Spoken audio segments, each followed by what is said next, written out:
কিভাবে গায়ে দেওয়া হয় দেখুন। এটা মিল্কিং মেশিন এখানে বসানো আছে। এরপরে দেখুন এইভাবে দিয়ে এই এই যে মেশিন দেখুন এভাবে রয়েছে, কীভাবে লাগাতে হয় দেখুন।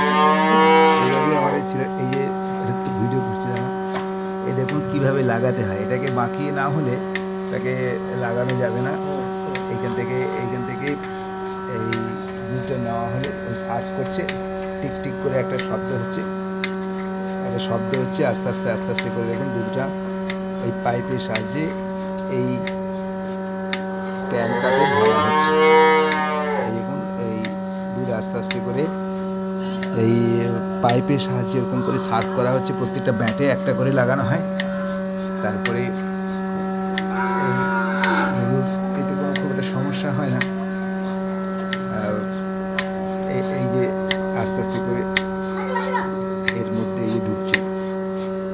এই মেশিনের সাহায্যে দুইলে একটা সুবিধে কি হয়, একটা মেজারমেন্ট থাকে, কি মেজারে দুধটা আসছে দেখুন।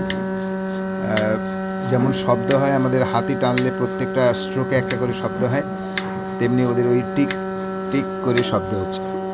এখানে এই প্রেশারটা ওর মতো করে বাঁধা হয়, ওখানে একটা এ আছে, সেভাবে বেঁধে দিতে হয়, না হলে মানে সাহিওয়াল গরুর জন্য আলাদা, এটা জার্সি গরু, তাই জার্সি গরুর জন্য কত রাখতে হয়? হ্যাঁ, জার্সি গরুর জন্য 430 আর সাহিওয়ালের জন্য 450। এটা মিটার দেওয়া আছে দেখুন এখানে।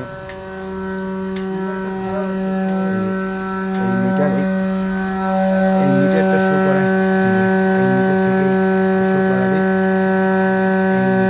ঠিক করে দিলে এইখানে একটা ভাল্ব আছে, এই ভাল্বটা দিয়ে মিটারটাকে ঠিক করতে হয়।